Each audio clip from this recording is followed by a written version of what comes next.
あるある英会話。今日の会話は、PDF ファイル、くしゃみと噂話、花見に行ったけど、摂氏25度は華氏で何度、アメリカのビアガーデンです。PDF ファイル。ここでのポイントは、〇〇した方がいいんじゃないですかです。これ、会議の資料なんだけど、Here are the handouts for the meeting. 4人分コピーしてくれない？ But could you make 4 copies of them?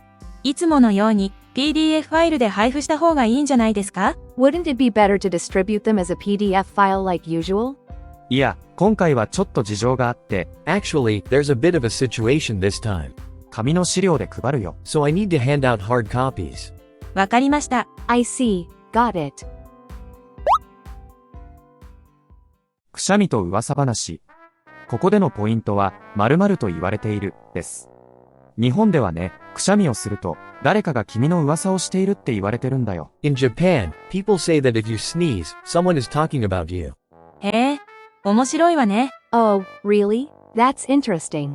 英語にも似たような言い伝えがあるわよ。We have a similar saying in English too. あ、そう？どんなの？ Really? What is it? 説明はちょっと面倒だから、It's a bit complicated to explain, やめておくわ。 so I'll pass on it.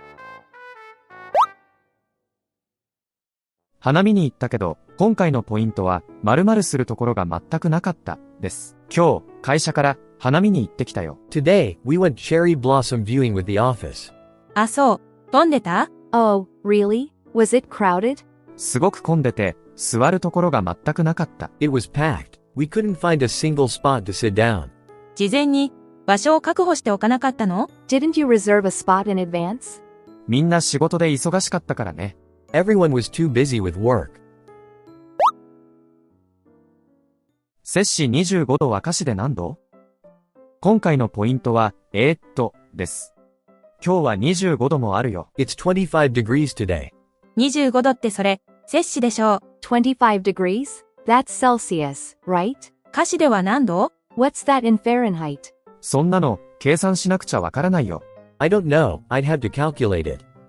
Let me see. 華氏にすると77度かな。It's about 77 degrees Fahrenheit. じゃあ、結構暑いわね。Wow, that's pretty hot then. アメリカのビアガーデン。